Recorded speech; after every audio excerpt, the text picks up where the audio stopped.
corazón hay una canción que demuestra mi pasión para mi Rey y mi Señor. Para aquel que me amó. En mi corazón hay una canción que demuestra mi pasión para mi Rey y mi Señor. Para aquel que me amó. Hermoso eres, mi Señor. Hermoso eres tú, amado mío. Tú eres la fuente de mi vida. Y el anhelo de mi corazón. Hermoso eres, mi Señor.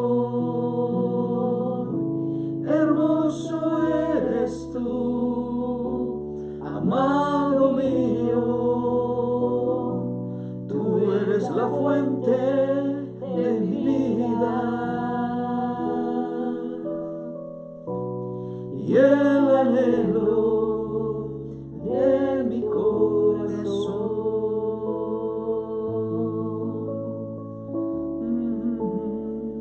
Gracias, Señor. Gracias, Dios. Gracias. Gracias, Señor. Te amamos, te adoramos, Señor. Tú eres bueno. En mi corazón hay una canción que demuestra mi pasión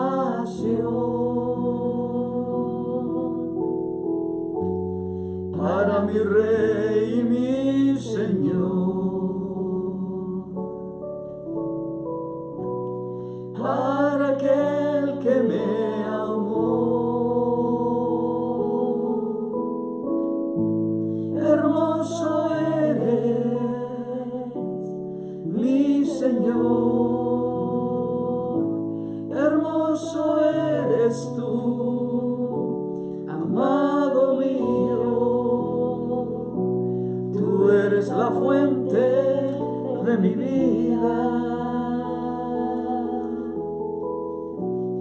Y el anhelo de mi corazón. Hermoso eres, mi Señor. Hermoso eres tú, amado mío. Tú eres la fuente de mi vida. Y el anhelo de mi corazón. Porque mejor es un día en tus atrios que 1000 fuera de ellos. Amén. Escogería antes estar a la puerta de la casa de mi Dios que habitar en moradas de maldad. Amén. Bienvenidos a Juntos. Es una alegría estar con ustedes y poder compartir el estudio de la bendita palabra de Dios. Estamos en la epístola del apóstol Santiago. Apóstol por razón de su llamado y de su misión, porque fue reconocido también como patriarca de la iglesia en Jerusalén, columna de la iglesia, ¿verdad? En el tiempo de la iglesia primitiva. Santiago era medio hermano del Señor y escribió esta carta para que todos aquellos que cristianos pudieran entender que el valor de las obras en nuestra fe. Lo nuestro no es una fe salvífica y que nos olvidamos del mundo de quién somos en este planeta, no. O de quienes nos rodean. O de quienes nos rodean, ciertamente. Hay veces solo pensamos en nosotros, ¿verdad? Como que nadie más existiera. Y de eso precisamente es lo que tocan estos versos del capítulo 3, 14 al 16, que los vamos a leer nuevamente para que podamos ir desgranándolos y aprendiendo juntos. Pero si tenéis celos amargos y contención en vuestro corazón, no os jactéis, ni mintáis contra la verdad. Porque esta sabiduría no es lo que desciende de lo alto, sino terrenal, animal, diabólica. Porque donde hay celos y contención, allí hay perturbación y toda obra perversa. Bueno, aquí, hasta ahí nos quedamos por hoy. Está hablando de la sabiduría. Y es interesante porque la sabiduría era algo que los griegos buscaban. Los judíos buscaban señales. Los griegos buscaban sabiduría. Todo el conocimiento que pudieran adquirir. Adquirir, así es. Sí, y de hecho, trabajaban arduamente por ello, ¿verdad? O sea, era fuerte. Y no podemos decir que todo eso era malo, pero sí era una sabiduría que era de la tierra. Algunos escritores dicen incluso que los griegos de la época tenían la costumbre de hacer largas listas de vicios y virtudes que luego colgaban de las paredes de sus casas como cuadros para recordarlas continuamente. Y Santiago aquí está comenzando hablando de la sabiduría en negativo para después hablar en positivo. Pero está hablando de esta falsa sabiduría. Es que me parece a mí que estos versos es todo lo contrario a la sabia mansedumbre que hablábamos ayer, ¿verdad? Porque en realidad Santiago está hablando cuando las personas tenemos una actitud crítica, y a la crítica pues obviamente el pariente más cercano que tiene es la contención, ¿verdad? Sí. Y eso, otro pariente cercano que viene es la provocación, porque no es fácil, ¿verdad? Porque muchas veces es como que no nos ajustamos a la vida, como que no nos ajustamos a que tenemos que convivir con otros, ¿verdad? Porque Dios no nos diseñó para ser solitarios, ¿verdad? Si no somos seres gregarios, necesitamos de otros, y eso requiere realmente sabiduría. Yo no sé si acuerdan la famosa serie o qué sería, del Llanero Solitario, que eran capítulos, yo no sé, ¿verdad? Series de episodios. Episodios. Y realmente el llanero solitario jamás fue solitario porque siempre andaba con su amigo toro. Entonces, nada de solitario que tenía el llanero. Pero muchas veces nos consideramos y hasta yo he oído personas que dicen, no, yo un llanero solitario, ¿verdad? No, y algunos hasta lo disfrutan, pero bueno, terminará viviendo solo. Y la soledad es buena compañía en algunos momentos, sobre todo cuando uno está con Dios. Pero la soledad personal requiere realmente sabiduría. Algo importante en el entendimiento hebreo, judío, es que la sabiduría no era el centro de las emociones, sino que era el centro de los pensamientos, de la voluntad, es decir, el centro mismo de la vida. Por eso es que lo que debe dirigir nuestra vida no son nuestras emociones, sino no es la sabiduría que proviene de dónde, de Dios, de lo alto. Quiero leer estos versos, pastores, aquí, no sé si tienes algo más, pero leo esto, dice, entonces la mujer de quien era el hijo vivo, habló al rey, porque sus entrañas se le conmovieron por su hijo, y dijo, Señor mío, dad a este niño vivo, y no lo matéis. Mas la otra dijo, ni a mí ni a ti, partidlo. Estaba hablando de la sabiduría, esa era sabiduría terrenal y diabólica, la de esa mujer, sí, ¿verdad? Que prefería quedarse con un pedazo de hijo que en realidad renunciar al hecho de que no era su hijo. Y en la sabiduría de Salomón, Dios dotó de sabiduría a Salomón. Bueno, Él lo pidió. Porque Él lo pidió, o sea que sí podemos pedir sabiduría. Sí, y bueno, este texto me parece a mí que es el primer libro de Reyes 3, pastor. Sí. Me parece que es el, ¿verdad? 3 al final, no sé qué verso es, pero para mí siempre ha sido impresionante cómo el egoísmo nos lleva a perder la sensatez. Cómo el egoísmo nos lleva a caer hasta en lo ridículo, ¿verdad? Hasta en el asesinato, porque la propuesta de esta mujer es que lo maten, pues. Que muera, ¿verdad? Pero ni para ella ni para mí, sí, ¿verdad? porque como al final él era satisfacer su propia codicia de tener ese niño. Sí, y muchas veces así nos volvemos, ¿verdad? De codiciosos, y la codicia pues lleva a la contención. Y cómo rescata ese verso que dice que a una de las mujeres se conmovieron sus entrañas, ¿verdad? Es como todo su interior, ¿verdad? Sí. Se conmovió. Y muchas veces es preferible ceder, sí, ¿verdad? Porque ese pasaje, por alguna razón, siempre me hace recordar cuando Jesús dice que el grano de trigo debe caer en tierra y morir para llevar fruto. Y esa mujer estaba renunciando a su propio hijo. Así es. Y hay sabiduría en eso, en saber morir a nuestros propios deseos. Quiero leer este comentario, pastor, de este comentarista bíblico que se llama Moffat. Dice: los religiosos pueden ser extremadamente provocadores y derrotar sus propios fines con métodos prepotentes. Los puntos de vista correctos y los consejos sensatos pueden perder su efecto si son expresados por hombres que son partidarios, egoístas o polémicos sin escrúpulos. Ciertamente, y lo hay. Es sabiduría terrenal, es sabiduría diabólica, es sabiduría de este mundo. Y sabemos que la sabiduría de este mundo está también impulsada por el infierno mismo. Mira lo que dice Proverbios 23:16, hablando de la sabiduría. Mis entrañas también se alegrarán cuando tus labios hablaren cosas rectas. Dice Isaías 16:11, por tanto mis entrañas vibrarán como arpa por Moab y mi corazón por Kir Hareset. Está hablando Isaías acerca de cómo la verdad de Dios hace que nuestro ser completo, ¿verdad? La entienda, se puedan conmover. Es decir, quiero aclarar, la sabiduría estaba en el centro del corazón, las emociones estaban en las entrañas, exacto, por la mujer que perdió a que había cedido a su hijo.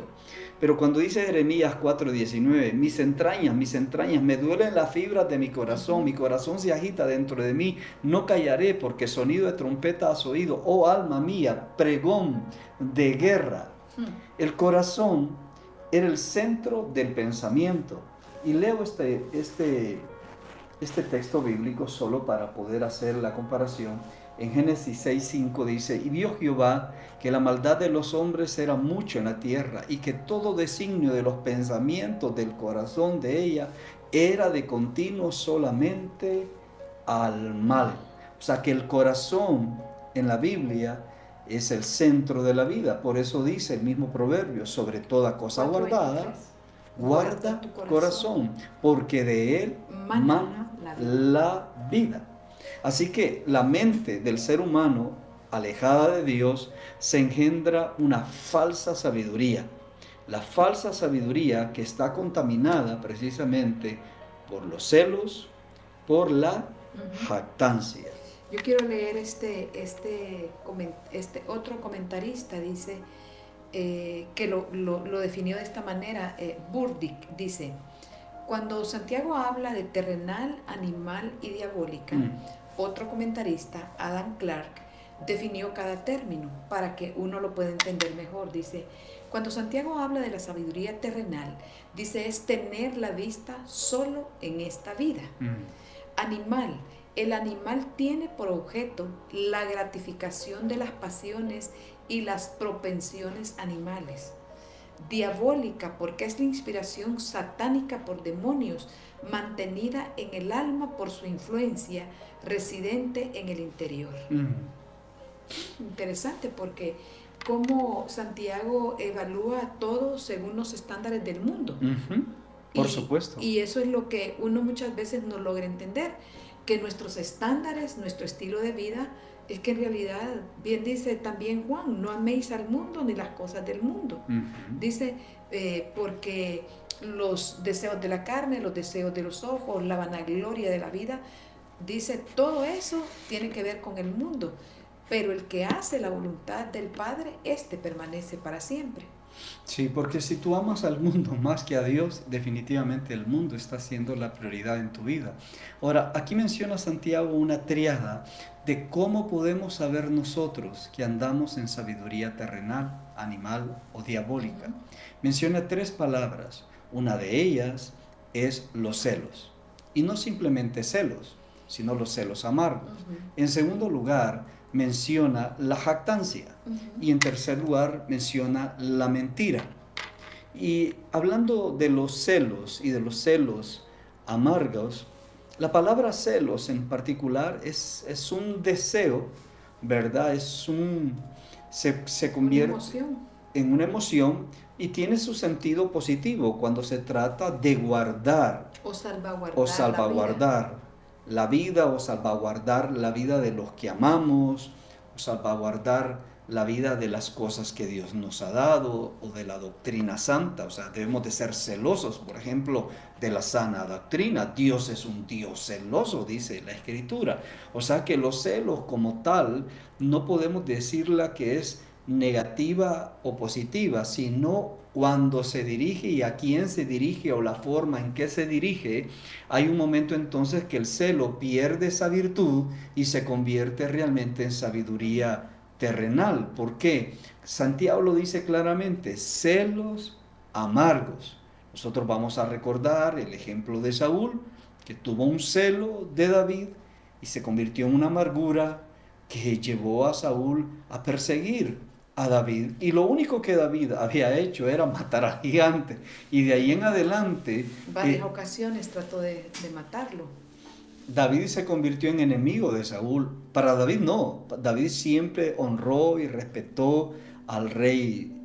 Aun cuando Dios ya había desechado a Saúl, cuando estaban en aquella cueva y todos los hombres presionaban a David para que matara a Saúl, y él se perturbó cuando cortó un parte de su manto. O sea, qué filo el que no tendría esa espada, ¿verdad?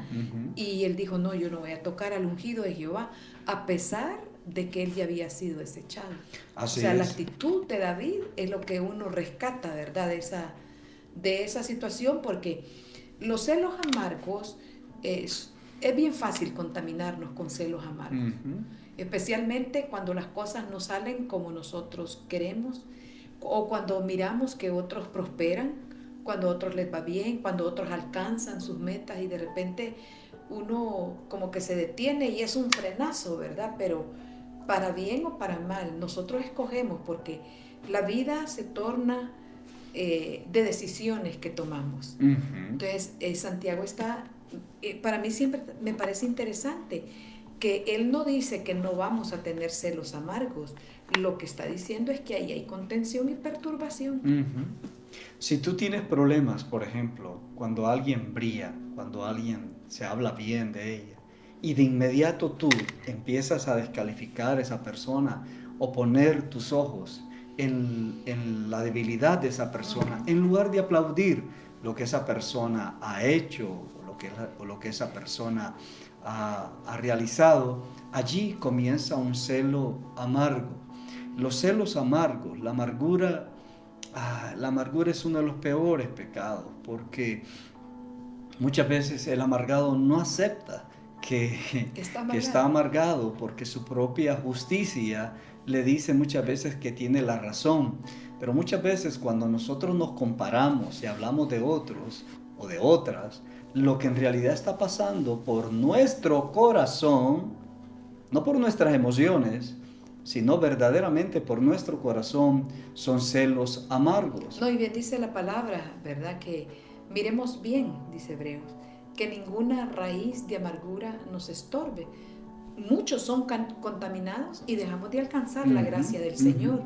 Yo no quiero dejar de alcanzar la gracia del Señor, ¿verdad? Porque es mejor, su gracia es suficiente.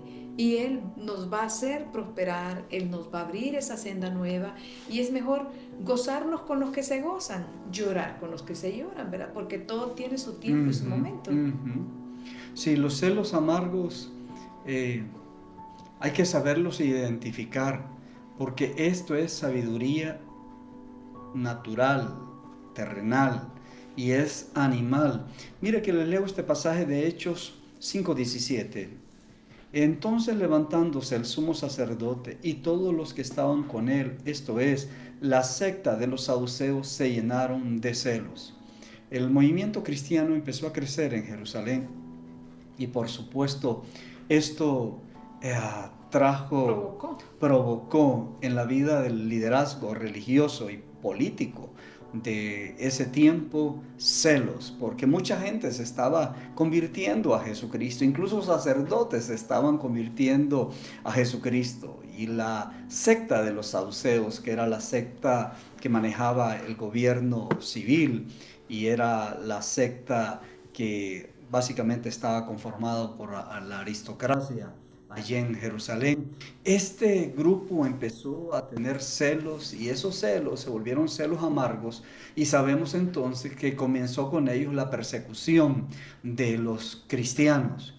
Muchas veces nuestros celos no se quedan en nosotros, si tan solo se quedaran en nosotros, pero lo seguimos hablando, le seguimos compartiendo a otros. Hay momentos, creo, que el Espíritu Santo te ha dicho a ti: ¿por qué me lo ha dicho a mí, Renan? Calla ya, deja de hablar de esto, deja de hablar de esta persona. No tiene sentido que sigas con esos celos amargos. Es como si nunca hubieras perdonado o nunca hubieras ya entregado esa emoción en tu vida. Hermanos queridos, no, en el cuerpo de Cristo hay celos amargos. En la iglesia del Señor, en el ministerio, hay celos amargos. Y eso no proviene de Dios. Por más que tratemos de justificarlos, no proviene del Señor. Yo investigué, pastor, en un diccionario teológico el término celos. Y dice que la palabra griega celos en el griego es con Z. Celos para nosotros es con C. Dice, viene de una raíz que significa estar caliente, entrar en ebullición. Traduce bien la palabra hebrea, dice quina, cuya raíz designa el rojo que sale al rostro de un hombre apasionado. Y esta pasión, dice, semejante a menudo solo se puede traducir en ira. Y dice, hace pensar, dice, en el fuego. Y puede venir por diferentes sentimientos, desde el amor desinteresado hasta la sórdida envidia, amores, odios, celos, furor, turbación, pasión vehemente, celo por la ventura del pueblo, por la honra de Dios. Todos estos sentimientos pueden invadir el corazón del hombre y conducirnos a la ira o a la muerte de un hombre. Esta violencia, dice, es condenable. Sí, porque ciertamente el primer asesinato registrado en la historia de la humanidad fue de un hermano a otro. ¿Por qué? Porque tuvo celos. Y con el celo viene el coraje, el furor. Cuando Caín mató a Abel, me imagino que a él te refieres, sí, ¿verdad? Que pues al Señor le agradó más la ofrenda, ¿verdad? Caín se hubiera preocupado por presentar una mejor ofrenda más adelante, nada más. No tenía por qué desquitárselas con Abel. Lo que pasa es que no podía desquitárselas con Dios. Y siempre hay alguien más débil que termina pagando nuestros propios celos amargos, como lo hizo Saúl con David, porque David era simplemente alguien que estaba a su lado tratándole de calmar su neurosis, el dulce cantor de Israel. Les leo primera de Corintios 3:3, dice: porque aún sois carnales, pues habiendo entre vosotros celos, contiendas y disensiones, no sois carnales, y andáis como hombres. Siempre esta palabra va a ser relevante para nuestras vidas, pero por hoy quedémonos aquí, quedémonos estudiando esta sabiduría terrenal, animal y diabólica. Todo comienza o puede comenzar por un simple celo amargo. Y si es amargo, significa que va a estar ahí en el tiempo. Oramos. Bueno, no sin antes, pastor, bendecir a los Sí. hermanos que están tan lindos conectados con nosotros, a todos. Gracias por acompañarnos a esta hora del mediodía y que la gracia del Señor a través del Espíritu Santo que mora en nosotros abra nuestro entendimiento, ¿verdad? Y nos ayude a seguir creciendo y madurando en Él. Amén. Dios, te damos gracias por tu palabra. Que nuestro corazón sea guardado, Señor, de todo celo, celo amargo, que trae autodestrucción a nuestra vida. Ayúdanos, Señor, a tener un celo normal, de cuidado, pero no llegar a ese extremo, Señor, donde la envidia, ese deseo de tener lo que el otro tiene, me lleva, Señor, a hablar mal o de disminuir sus capacidades o sus virtudes. En el nombre de Jesús, hoy pedimos, Señor, que nos des de la sabiduría que viene de lo alto. Amén y amén. Amén. Bueno, qué alegría poder haber estado con ustedes, hermanos. No olvide que este viernes a las 6:30 de la tarde tenemos nuestra reunión de fin de año en la iglesia, en International School, a las 6:30 de la tarde. Que el Señor le bendiga. Somos la casa del Padre. Una familia para ti. Amén.